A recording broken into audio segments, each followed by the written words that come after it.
Hello dear students, welcome back to my YouTube channel. So चलो बच्चे, इस video ਦੇ ਵਿੱਚ ਅਸੀਂ ਨੈਕਸਟ ਟੈਸਟ ਸੀਰੀਜ਼ ਆਪਣੀ ਸਟਾਰਟ ਕਰਨ ਜਾ ਰਹੇ ਹਾਂ।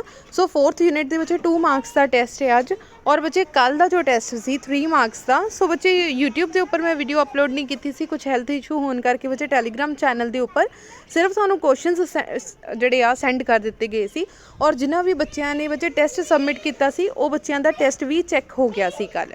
ठीक है, सो बच्चे चलो नैक्सट आप स्टार्ट करते हैं। बच्चे साढ़े अज 2 मार्क्स के क्वेश्चन का टेस्ट है। सो इस चैनल के उपर बच्चे थानू PSCB नाल रिलेटेड जिन्ने भी टॉपिक्स आ बच्चे सब सारा सिलेबस मिल जाएगा, सारे सैंपल पेपर्स PDF एक्सैक्ट्रा बच्चे सब कुछ थानू इस चैनल के उपर अवेलेबल होएगा। सो बच्चे 4th जिहड़ा यूनिट आ इलैक्ट्रोमैगनैटिक इंडक्शन।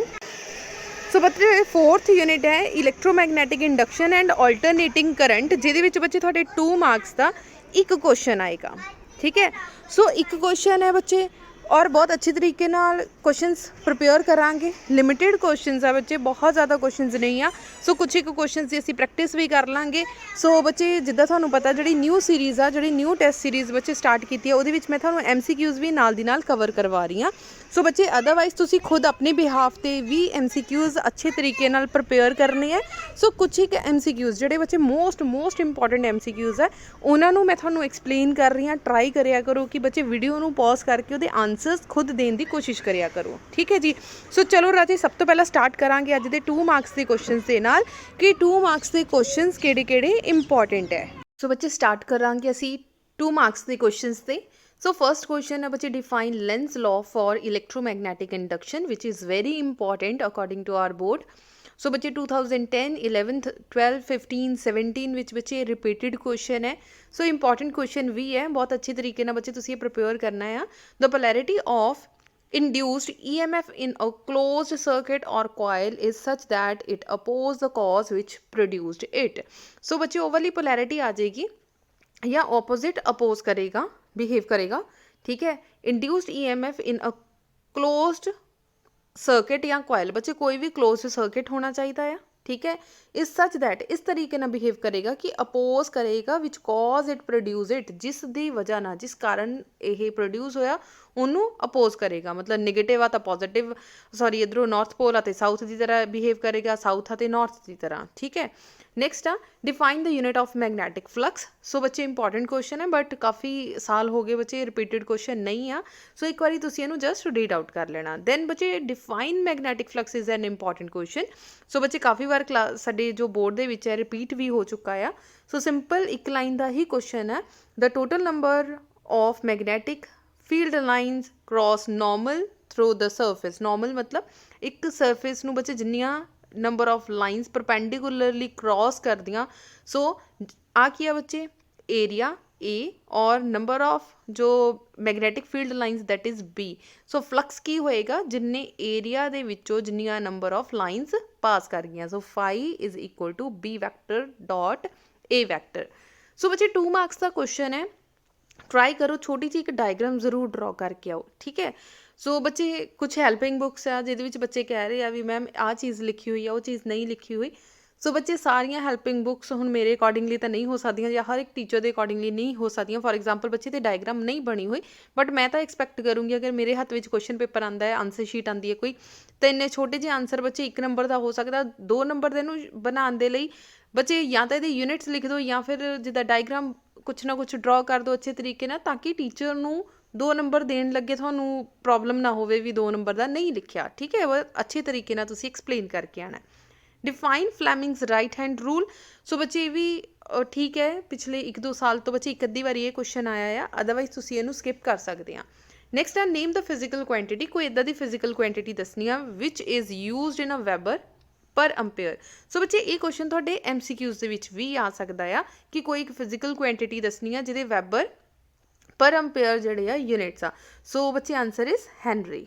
ठीक है, नैक्सट आ what is the basic cause of induced EMF। Induced EMF का बच्चे एक मेन कारण दसना है। इंड्यूस्ड EMF बच्चे क्यों प्रोड्यूस होंदा, क्योंकि कॉन्टीन्यूसली मैगनैटिक फ्लक्स जिहड़ा है चेंज होंदा रहिंदा है कॉयल दे अंदर। The basic cause of induced EMF is change in magnetic flux linked with the coil. So बच्चे नैक्सट पेज से बिल्कुल छोटे छोटे क्वेश्चनस है जो तुसी एक बारी रीड आउट करनी है। सो इहदे विचों बच्चे eddy current is the most important question for 2 marks. ठीक है जी। सो एडी करंट की है, induced circulating current produced in a metallic block itself, जो अपने आप बच्चे ਸਰਕੂਲੇਟਿੰਗ ਕਰੰਟ ਜਿਹੜਾ ਪ੍ਰੋਡਿਊਸ ਹੋ ਜਾਵੇ due to change in magnetic field. ਜਦੋਂ ਕੰਟੀਨਿਊਸਲੀ ਤੁਸੀਂ ਮੈਗਨੈਟਿਕ ਫੀਲਡ ਚੇਂਜ ਕਰੋਗੇ ਤਾਂ ਮੈਗਨੈਟਿਕ ਫਲਕਸ ਕੰਟੀਨਿਊਸਲੀ ਚੇਂਜ ਹੋਏਗਾ, ਮੈਗਨੈਟਿਕ ਫਲਕਸ ਚੇਂਜ ਹੋਏਗਾ ਤਾਂ ਸਰਕੂਲਰ ਮੋਸ਼ਨ ਦੇ ਵਿੱਚ ਬੱਚੇ ਇੱਕ ਕਰੰਟ ਪ੍ਰੋਡਿਊਸ ਹੋਏਗਾ। ਸੋ ਇਹ ਜਿਹੜਾ ਕਰੰਟ ਪ੍ਰੋਡਿਊਸ ਹੋਇਆ ਉਹਨੂੰ ਅਸੀਂ ਬੋਲ ਦਾਂਗੇ ਐਡੀ ਕਰੰਟ। ਕਲੀਅਰ ਹੋ ਗਿਆ ਜੀ। ਸੋ ਬੱਚੇ ਇਸ ਲੈਂਗੁਏਜ 'ਚ ਲਿਖਣਾ ਚਾਹੁੰਦੇ ਆ ਇਸ ਲੈਂਗੁਏਜ 'ਚ ਲਿਖ ਲਓ, ਅਦਰਵਾਈਜ਼ ਤੁਹਾਡੀ ਮਾਡਰਨ ਦਿਨੇਸ਼ ਐਕੂਰੇਟ ਜਿਹੜੀ ਵੀ ਬੁੱਕ ਤੁਹਾਨੂੰ ਤੁਸੀਂ ਫੋਲੋ ਕਰ ਰਹੇ ਆ, ਜਿਸ ਵੀ ਬੁੱਕ ਦੇ ਵਿੱਚ ਜਿਸ ਲੈਂਗੁਏਜ 'ਚ ਤੁਸੀਂ ਇੱਕ ਵਾਰੀ ਲਰਨ ਕਰ ਚੁੱਕੇ ਹੋ ਡੈਫੀਨੇਸ਼ਨ, ਉਸੇ ਲੈਂਗੁਏਜ 'ਚ ਬੱਚੇ ਯਾਦ ਕਰੋ, ਇੰਪੋਰਟੈਂਟ ਹੈ। ਸੋ ਅੱਛੀ ਤਰੀਕੇ ਨਾਲ ਇਹਨੂੰ ਲਰਨ ਕਰਕੇ ਜਾਣਾ। ਨੈਕਸਟ ਬੱਚੇ ਛੋਟੇ ਛੋਟੇ ਕੁਐਸਚਨ ਹੈ, ਛੋਟੇ ਛੋਟੇ ਕੁਐਸਚਨ ਬੱਚੇ ਅਸੀਂ ਸਕਿਪ ਕਰਕੇ ਨਹੀਂ ਜਾਣੇ ਬਿਕੋਜ਼ ਇੱਥੋਂ MCQs ਬਣ ਸਕਦੇ ਆ। ਨੈਕਸਟ ਹੈ ਬੱਚੇ define SI unit of self induction which is also important question. So self induction ਬੱਚੇ ਦੀ ਯੂਨਿਟ ਕੀ ਹੈ? ਹੈਨਰੀ। ਹੈਨਰੀ ਨੂੰ ਅਸੀਂ ਕਿਸ ਤਰੀਕੇ ਨਾਲ ਲਿਖਾਂਗੇ? ਜਿਹੜਾ change in magnetic flux is directly proportional to DI/dt। ਅਗਰ ਤੁਸੀਂ ਸੈਲਫ ਇੰਡਕਸ਼ਨ ਦੀ ਗੱਲ ਕਰ ਰਹੇ ਹੋ ਤਾਂ ਇੱਥੇ -L ਆ ਜਾਏਗਾ। ਸੋ ਇੱਥੋਂ L ਨਿਕਾਲ ਲਓ, L is equals to -E divided by DI/dt। I is a EMF, so ਇਹਦੇ ਵਿੱਚ ਯੂਨਿਟਸ ਕੀ ਆ? ਵੋਲਟ, ਕਰੰਟ ਦੇ ਅੰਪੇਅਰ, ਟਾਈਮ ਦੇ second. So volt per ampere per second ਆ ਗਿਆ, ਠੀਕ ਹੈ। ਸੋ ਜਿਹਨੂੰ ਅਸੀਂ ਹੈਨਰੀ ਬੋਲ ਦਿੰਦੇ ਹਾਂ। Next is also most important question, show that the lens law is direct consequence of the law of conservation of energy। ਸੋ ਬੱਚੇ ਇਸ ਬੁੱਕ ਦੇ ਵਿੱਚ ਬਹੁਤ ਛੋਟਾ ਜਿਹਾ ਆਨਸਰ ਦਿੱਤਾ ਹੋਇਆ ਆ, ਤੁਸੀਂ ਇੰਨਾ ਜ਼ਿਆਦਾ ਛੋਟਾ ਆਨਸਰ ਨਹੀਂ ਲਿਖ ਕੇ ਆਉਣਾ। ਜਦੋਂ ਵੀ ਆਏਗਾ ਬੱਚੇ ਡਾਇਗਰਾਮ ਡਰਾ ਕਰਕੇ ਆਉਂਗੇ, ਨਾਲ ਪ੍ਰੋਪਰਲੀ ਇਹਨੂੰ ਐਕਸਪਲੇਨ ਕਰਕੇ ਆਉਂਗੇ। ਸਭ ਤੋਂ ਪਹਿਲਾਂ ਬੱਚੇ ਲੈਂਜ਼ ਲਾਅ ਦੀ ਡੈਫੀਨੇਸ਼ਨ ਲਿਖ ਦੇਣਾ। ਨੈਕਸਟ ਐਕਸਪਲੇਨੇਸ਼ਨ, ਜਦੋਂ ਤੁਸੀਂ ਡਾਇਗਰਾਮ ਬਣਾਓਗੇ ਬੱਚੇ ਯਾਦ ਰੱਖਣਾ ਇਹਦੇ ਵਿੱਚ ਡਾਇਗਰਾਮ ਤੁਸੀਂ ਡਰਾ ਕਰਨੀ ਹੀ ਕਰਨੀ ਆ। ਕੁਝ ਬੱਚੇ ਸਿਰਫ ਹੈਲਪਿੰਗ ਬੁੱਕਸ ਨੂੰ ਫੋਲੋ ਕਰ ਰਹੇ ਆ ਔਰ ਐਕਸਪੈਕਟ ਕਰ ਰਹੇ ਆ ਕਿ ਸਾਡੇ 65 ਪਲੱਸ ਮਾਰਕਸ ਆ ਜਾਣਗੇ।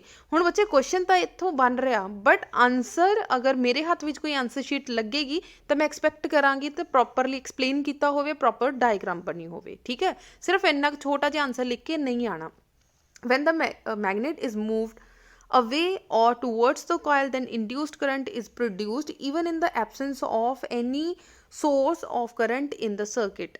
ਕਹਿੰਦੇ ਅਗਰ ਤੁਸੀਂ ਇੱਕ ਮੈਗਨੇਟ ਨੂੰ ਮੂਵ ਕਰੋਗੇ, ਮੰਨ ਲਓ ਆ ਕੋਇਲ ਆ ਬੱਚੇ, ਕੋਇਲ ਦੇ ਕੋਲ ਤੁਸੀਂ ਕਿਸੇ ਮੈਗਨੇਟ ਨੂੰ ਮੂਵ ਕੀਤਾ, ਨਾਰਥ ਪੋਲ ਨੂੰ ਜਾਂ ਸਾਊਥ ਪੋਲ ਨੂੰ ਮੂਵ ਕੀਤਾ, ਤਾਂ ਕਹਿੰਦੇ ਇੰਡਿਊਸਡ ਕਰੰਟ ਪ੍ਰੋਡਿਊਸ ਹੋ ਜਾਏਗਾ ਇਹਦੇ ਅੰਦਰ, even in the absence of any source. ਹਾਲਾਂਕਿ ਅਸੀਂ ਬਾਹਰੋਂ ਕੋਈ ਬੈਟਰੀ ਨਹੀਂ ਲਗਾਈ, ਬਾਹਰੋਂ ਕੋਈ ਹੋਰ ਕੁਝ ਵੀ ਸੋਰਸ ਨਹੀਂ ਰੱਖਿਆ, ਜਿੱਦਾਂ ਹੀ ਅਸੀਂ ਮੈਗਨੇਟ ਨੂੰ ਮੂਵ ਕਰਾਂਗੇ ਕਿਸੇ ਕੋਇਲ ਦੇ ਨਜ਼ਦੀਕ ਤਾਂ ਇੰਡਿਊਸਡ ਕਰੰਟ ਪ੍ਰੋਡਿਊਸ ਹੋ ਜਾਏਗਾ। Actually, mechanical work has to be done to move the magnet away or towards the coil, and this mechanical energy appears in the form of current। ਸੋ ਇਹ ਸਾਨੂੰ ਬੱਚੇ ਜਿਹੜਾ ਅਸੀਂ ਹੱਥ ਦੇ ਨਾਲ ਵਰਕ ਕੀਤਾ ਆ, ਮੈਗਨੇਟ ਨੂੰ ਕਦੇ ਅੱਗੇ ਲੈ ਕੇ ਜਾ ਰਹੇ ਹਾਂ, ਕਦੇ ਦੂਰ ਲੈ ਕੇ ਜਾ ਰਹੇ ਹਾਂ, ਸੋ ਇਹਦੀ ਵਜ੍ਹਾ ਨਾਲ ਇੱਕ ਮਕੈਨੀਕਲ એનર્ਜੀ ਪ੍ਰੋਡਿਊਸ ਹੋਏਗੀ ਜਿਹੜੀ ਕਿ ਸਾਨੂੰ ਕਰੰਟ ਦੇ ਰੂਪ ਵਿੱਚ ਦਿਖਾਈ ਦੇਗੀ, ਵਿਚ ਇਜ਼ ਇਲੈਕਟ੍ਰਿਕ એનર્ਜੀ ਜਾਂ electric current. It means mechanical energy is converted into the electrical energy. Hence, we can say that the Lenz law is direct consequence of law of conservation of energy। clear ਹੋ ਗਿਆ ਬੱਚੇ? ਥੋੜੀ ਜਿਹੀ ਇਹਨੂੰ explain ਕਰ ਦੇਣਾ ਆ, diagram ਅੱਛੇ ਤਰੀਕੇ ਨਾਲ ਬਣਾ ਕੇ ਆਉਣੀ ਆ। ਜਦੋਂ ਅਵੇ ਹੋਏਗਾ ਦੈਨ ਕੀ ਹੋਏਗਾ? ਸੋ ਕਲੌਕਵਾਈਜ਼ ਹੋਏਗੀ, ਐਂਟੀ ਕਲੌਕਵਾਈਜ਼ ਹੋਏਗੀ, ਇਹ ਚੀਜ਼ ਤੁਸੀਂ ਅੱਛੇ ਤਰੀਕੇ ਨਾਲ ਐਕਸਪਲੇਨ ਕਰ ਦੇਣੀ ਆ। Next is also most important question ਬੱਚੇ, ਐਡੀ ਕਰੰਟ ਕੀ ਹੈ, ਇਹਦੇ ਮੈਰਿਟਸ ਦੱਸ ਦਿਓ, ਡੀਮੈਰਿਟਸ ਦੱਸ ਦਿਓ, ਇਹਦੀਆਂ ਐਪਲੀਕੇਸ਼ਨਸ ਦੱਸ ਦਿਓ। ਸੋ ਐਡੀ ਕਰੰਟ ਦਾ ਕੁਐਸਚਨ ਸਾਡੇ ਪੰਜਾਬ ਬੋਰਡ ਦੇ ਵਿੱਚ ਇੱਕ ਕਹਿ ਲਓ ਫੇਮਸ ਕੁਐਸਚਨ ਆ, ਇੰਪੋਰਟੈਂਟ ਕੁਐਸਚਨ ਆ ਔਰ ਰਿਪੀਟਿਡ ਕੁਐਸਚਨ ਹੈ। ਸੋ ਇਹ ਕੁਐਸਚਨ ਬੱਚੇ ਬਹੁਤ ਅੱਛੇ ਤਰੀਕੇ ਨਾਲ ਪ੍ਰਪੇਅਰ ਕਰ ਲੈਣਾ ਆ ਤੁਸੀਂ, ਠੀਕ ਹੈ। ਜਦੋਂ ਵੀ ਤੁਸੀਂ ਬੱਚੇ ਐਕਸਪੈਰੀਮੈਂਟ ਐਕਸੈਕਟਰਾ ਕੁਛ ਆ ਜਾਵੇ, ਟਰਾਈ ਕਰਨੀ ਆ ਕਿ ਅਸੀਂ ਡਾਇਗਰਾਮ ਡਰਾ ਕਰਕੇ ਹੀ ਆਣੀਆਂ ਨਾਲ। Next question is also most important question ਬੱਚੇ, ਰੀਸੈਂਟਲੀ ਜਿਹੜੇ ਸੈਂਪਲ ਪੇਪਰਸ ਆ ਉਹਨਾਂ ਦੇ ਵਿੱਚ 1-2 ਸੈਂਪਲ ਪੇਪਰਸ ਦੇ ਵਿੱਚ ਇਹ ਕੁਐਸਚਨ ਆਇਆ ਹੋਇਆ। ਸੋ ਬਹੁਤ ਅੱਛੇ ਤਰੀਕੇ ਨਾਲ ਪ੍ਰਪੇਅਰ ਕਰਨਾ ਹੈ ਕਿ ਇਲੈਕਟ੍ਰੋਮੈਗਨੈਟਿਕ ਇੰਡਕਸ਼ਨ ਕੀ ਆ।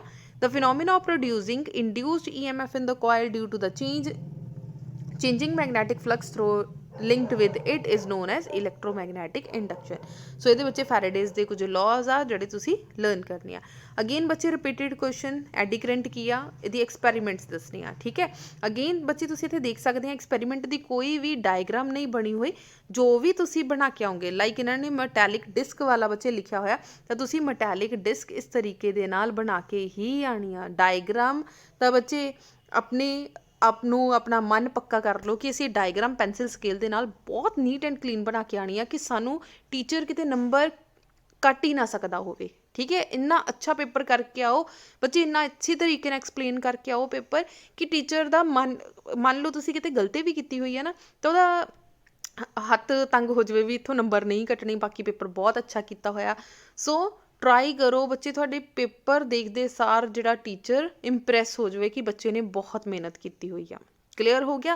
सो डायग्राम मिस नहीं करनी और ट्राई करो हर एक चीज़ एक्सप्लेन करके आना। State and explain Faraday's law of electromagnetic induction. बच्चे this is also important question. First law second law तो बाद एक्सप्लेन करन तो बाद बच्चे छोटा जिहा सैकेंड लॉ की एक्सप्लेनेशन है कि जिहड़ा इंड्यूस्ड EMF आ which is directly proportional to change in magnetic flux. ठीक है, change in magnetic flux with time मतलब d∅/dt। So flux final minus initial होंदा, दैट इज़ वाई d∅ की जगह ते की लिख दिता φ2 - φ1 time similarly t2 - t1। Directly proportion का साइन हटावांगे तो साडे को की आ जाएगा -k। हुण बच्चे k की है तुहाडी कांस्टेंट ऑफ प्रोपोर्शनैलिटी, अगर इहदी वैल्यू असीं यूनिट ही पुट करांगे 1 पुट करांगे तो साडे को माइनस दे विच आंसर आ जाएगा। और ये माइनस साइन की शो कर रहा, असीं जदों ये वीडियो स्टार्ट की है बच्चे उत्थे एक लाइन पढ़ी सी कि अपोज करता है उन्होंने। ठीक है, क्लोज्ड सर्किट के अंदर उन्होंने अपोज करता है। Negative sign shows that direction of induced EMF आ जी इंड्यूस्ड EMF आ इन द कॉइल और क्लोज्ड सर्किट, ठीक है, is opposite to magnetic flux. बच्चे पूरी लाइन नहीं है, इज ऑपोजिट या अपोज मैग्नेटिक फ्लक्स। ठीक है, पूरी लाइन लिख देना। सो बेटा अगर नंबर ऑफ टर्न्स की बात की जाए कि n नंबर ऑफ टर्न्स हैं, सिंपली इस पूरी इक्वेशन को n के साथ आपने मल्टीप्लाई कर देना है। क्लियर हो गया? अगर मैग्नीट्यूड की बात करें मोड में इसे ले लो, देन बेटा इसका भी मॉड आएगा, then negative term cancel out हो जाएगी, निगलेक्ट हो जाएगी, सो आपका पॉजिटिव में ही आंसर आएगा। Next is again repeated question है, एडी करंट क्या है, how eddy current can be minimize in transformer. कैसे इस एडी करंट को हम लोग ट्रांसफॉर्मर में मिनिमाइज कैसे कर सकते हैं। This is also most important question. बच्चे एडी करंट के क्वेश्चन बहुत तरीके से आ सकते हैं, मेरिट्स आ गए, डीमेरिट्स आ गए, ठीक है, उसकी जो एग्जाम्पल्स हैं, एक्सपेरिमेंट्स हैं, वो आ सकते हैं। अब देखो एडी करंट आ गया कि ट्रांसफार्मर के अंदर इसे मिनिमाइज कैसे कर सकते हैं। मिनिमाइज कैसे करना है कि जो भी आपके पास सॉलिड मेटालिक कॉइल होगी ना, उसको लेमिनेट कर देना है। अगर आपने उसको लेमिनेट कर दिया सो एडी करंट जो लॉस होगा वो कम हो जाएगा। अगर लॉस कम हो गया तो एडी करंट का जो इफेक्ट होगा वो मिनिमाइज हो जाएगा। ठीक है, सबसे पहले एडी करंट की आपने डेफिनेशन देनी है, सो एडी करंट की डेफिनेशन लिखनी है। उसके बाद इसे कैसे मिनिमाइज कर सकते हैं, by replacing the solid metallic coil with laminated core. बस जो कोर है उसको लेमिनेट करना है। लेमिनेट किस तरीके से करेंगे, consisting of large number of thin metallic sheet insulated from each other. एक दूसरे के साथ जो पतली पतली शीट्स हैं, मेटालिक शीट्स हैं, उनको कंबाइन करके मतलब एक शीट बनानी है। आप लोगों ने मे बी ट्रांसफार्मर देखा होगा ना, वो पतली पतली शीट्स का बना होता है। We can minimize the eddy current in transformer. इस तरीके से हम इसे मिनिमाइज कर सकते हैं।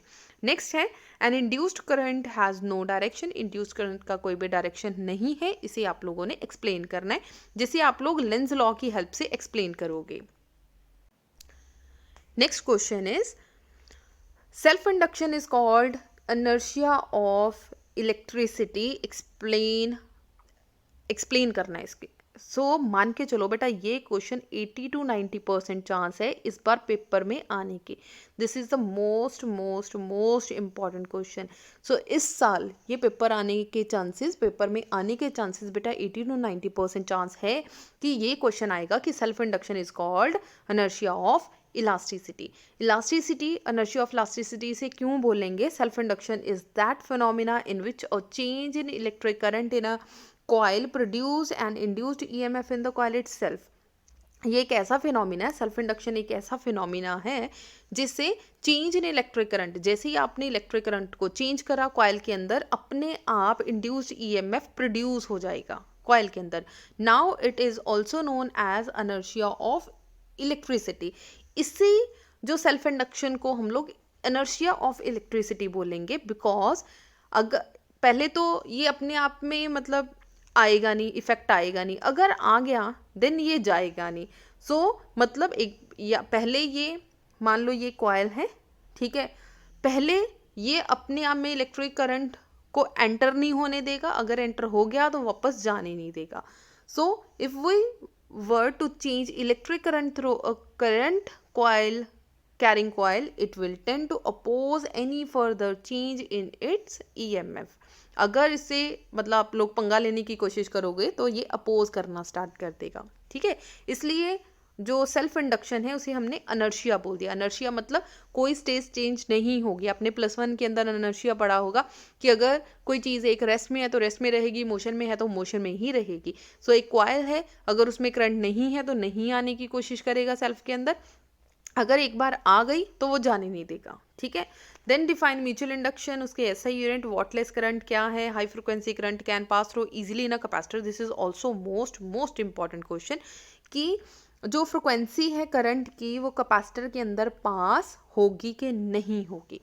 सो इसका मैंने आप लोगों को ट्रिक बता रखा है. अगर आप लोग मेरा चैनल फॉलो कर रहे हैं और अपने चैनल पे वीडियोस अच्छे तरीके से देखी हैं तो इसमें मैंने एक शॉर्ट वीडियो के थ्रू भी आप लोगों को समझाया हुआ है कि कैपेसिटर ब्लॉक करेगा कि नहीं करेगा. एक छोटा सा ट्रिक बता रही हूँ, अभी भी बताऊंगी. मान लो ये कैपेसिटर है, ठीक है, ये कैपेसिटर है, एक डायरेक्ट करंट है और एक एसी है. सो बच्चों को ये हमेशा भूल जाता है कि डायरेक्ट करंट आएगा कि जो एसी करंट है, दोनों में से कौन सा करंट है जो पास करेगा कि नहीं करेगा. ठीक है, अब डायरेक्ट करंट आया, यहीं पे टकराया और ब्लॉक हो गया, मतलब पास नहीं कर पाया. अब एसी करंट की टर्न आ गई, यहाँ से गया, ऐसे गया और इस तरीके से इजीली पास हो गया. इसका मतलब एसी करंट इजीली पास हो जाएगा लेकिन डीसी करंट ब्लॉक हो जाएगा. ठीक है, why high frequency current can pass easily through capacitor. पता चल गया. अब इजीली पास क्यों करेगा, इसकी हमने एक्सप्लेनेशन देनी है. सो because capacitive resistance for high frequency current is negligible. high frequency negligible रहेगी, neglect कर देंगे उसे. for example, why high frequency can pass easily through. so इस मैथमेटिकल पोर्शन से आप लोग इसे एक्सप्लेन कर सकते हो. X C is equal to 1/ωc. So omega की वैल्यू कितनी है, 2 म्यू सी. अगर म्यू की वैल्यू बहुत ज़्यादा हाई होगी, मतलब कि इन्फिनिटी ले लो, म्यू की वैल्यू इन्फिनिटी ले लो, अगर इन्फिनिटी हो गई सो क्या हो जाएगा, 1/∞. 1/∞ इक्वल्स टू 0. क्लियर हो गया. सो दैट्स वाई जो high frequency current can pass through easily. So similarly बेटा नेक्स्ट क्वेश्चन भी इंडक्टेंस वाला है, इंडक्टर वाला है. सो ऐसा ही क्वेश्चन है. देन इम्पिडेंस वाले क्वेश्चन है. सो शॉर्ट क्वेश्चन है बेटा, आप लोगों ने जो अच्छे से प्रिपेयर करने हैं. सो बच्चे नेक्स्ट क्वेश्चन 27, 28, 29. सो बच्चे सारे MCQs ਦੇ क्वेश्चन है, मतलब इत्थों MCQs ਦੇ क्वेश्चन बनने ਦੇ चांसेस ज़्यादा रहणगे. सो बच्चे ये क्वेश्चन तुसी एक बारी जस्ट रीड आउट कर लेने हैं. इन्हां विचों कोई भी क्वेश्चन 2 मार्क्स के लिए मोस्ट इंपॉर्टेंट नहीं है, but yes important for MCQs. But next time, why the soft iron is used to make the core of transformer. This is most important question. ये साडा important question है Punjab board दा कि it has a high permeability. बच्चे soft iron दी permeability high हुंदी आ, जिस दी वजह ना magnetic field lines around the core and linkage of magnetic flux between the two coils will also be more. जिहदी वजह ना magnetic field lines ज़्यादा हो जाणगियां तां flux भी ज़्यादा हो जाएगा, जिहदी वजह ना जिहड़ी narrow हिस्टैरिसीस लूप बनेगी. ठीक है, ये भी एक इंपॉर्टेंट क्वेश्चन है. सो बच्चे आ एक क्वेश्चन है ਜਿਹੜੇ ਤੁਸੀਂ अच्छे तरीके ਦੇ ਨਾਲ ਇੱਕ ਵਾਰੀ पढ़ ਲੈਣੇ ਹੈ. सो बच्चे नेक्स्ट कुछ क्वेश्चन आ. Why does the core of the transformer is made of soft iron and is laminated. This is also important question कि सॉफ्ट आयरन ਅਸੀਂ ਜਿਹੜਾ ਆ ਕਿਉਂ यूज़ करते हैं ट्रांसफार्मर ਦੇ ਵਿੱਚ. ਪਹਿਲੀ ਗੱਲ ਤਾਂ ਈਜ਼ੀਲੀ ਮੈਗਨੇਟਾਈਜ਼ ਹੋ ਜਾਏਗਾ, ਈਜ਼ੀਲੀ ਡੀਮੈਗਨੇਟਾਈਜ਼ ਹੋ ਜਾਏਗਾ. ਠੀਕ ਹੈ, ਸੌਫਟ ਆਇਰਨ ਨੂੰ ਅਸੀਂ यूज़ ਕਰਦੇ ਹਾਂ ट्रांसफार्मर ਦੀ कोर बनाने ਦੇ ਵਿੱਚ. ठीक है जी, कदों बच्चे ईजीली मैगनेटाइज या डीमैगनेटाइज होएगा, जो दी हाई परमेबिलिटी होएगी. सो पहली लाइन लिखनी है, it is very high permeability as a result, जिहदी वजह ना magnetic field lines around through the core and linkage of magnetic flux between the core will also भी मोर, जिहदी वजह ना ईजीली मैगनेटाइज हो जाएगा. सो हिस्टैरिसीस लूप नैरो होएगी. आ वाली बच्चे हिस्टैरिसीस लूप हुंदी आ, आ वाला जिहड़ा एरिया होएगा घट होएगा. ठीक है, अंदर वाला हिस्टैरिसीस लॉस हुंदा, सो इन्ना के एरिया नू लूप बोल दिंदे आ. हिस्टैरिसीस लूप पतली होएगी एंड हैंस ड्यूरिंग मैगनेटाइज और demagnetize loss of energy will be small. अगर एरिया घट आ तो बच्चे ਲੌਸ ਆਫ એનર્ਜੀ ਵੀ ਕਿੰਨੀ ਹੋਏਗੀ, ਸਮੋਲ ਹੋਏਗੀ। ਸੋ ਅਸੀਂ ਇਹਨੂੰ ਲੈਮੀਨੇਟ ਕਿਉਂ ਕਰਦੇ ਹਾਂ ਬੱਚੇ, ਅਸੀਂ ਹੁਣੇ ਪਿੱਛੇ ਵੀ ਕੁਐਸਚਨ ਪੜ੍ਹ ਕੇ ਹਟੇ ਹਾਂ ਤਾਂ ਕਿ ਸਾਡੀ ਜਿਹੜਾ ਐਡੀ ਕਰੰਟ ਦਾ ਲੌਸ ਆ ਘਟ ਜਾਵੇ, loss of energy due to eddy current, ਠੀਕ ਹੈ, ਤਾਂ ਕਰਕੇ ਅਸੀਂ ਇਹਨੂੰ ਮਿਨੀਮਾਈਜ਼ ਲੈਮੀਨੇਟ ਕਰ ਦਿੰਦੇ ਹਾਂ। ਨੈਕਸਟ ਬੱਚੇ ਇਹ ਵੀ ਇੱਕ ਇੰਪੋਰਟੈਂਟ ਕੁਐਸਚਨ ਆ, 2 ਮੇਜਰ ਕੌਜ਼ ਲਿਖਣੇ ਆ ਜਿਹੜੇ loss of electric power in a transformer. So ਬੱਚੇ ਜਿਹੜਾ ਐਡੀ ਕਰੰਟ ਹੋ ਸਕਦਾ ਆ, copper loss, iron loss, humming loss, ਠੀਕ ਹੈ, ਸਾਰੇ ਕੋਈ ਵੀ ਲੌਸ ਬੱਚੇ ਕੋਈ 2 ਲੌਸ ਜਿਹੜੇ ਤੁਸੀਂ ਅੱਛੇ ਤਰੀਕੇ ਨਾਲ ਐਕਸਪਲੇਨ ਕਰਕੇ ਆ ਸਕਦੇ ਆ, ਠੀਕ ਹੈ ਜੀ।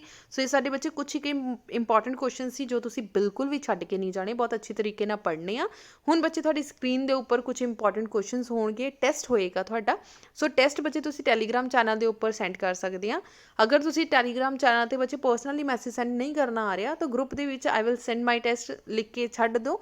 ਜਿੱਦਾਂ ਹੀ ਮੈਂ ਤੁਹਾਡਾ ਮੈਸੇਜ ਰੀਡ ਆਊਟ ਕਰਾਂਗੀ ਤਾਂ ਮੈਂ ਤੁਹਾਨੂੰ ਬੱਚੇ ਖੁਦ ਜਿਹੜਾ ਆ ਇਨਬੌਕਸ ਕਰ ਦਿਆਂਗੀ, ਠੀਕ ਹੈ ਜੀ।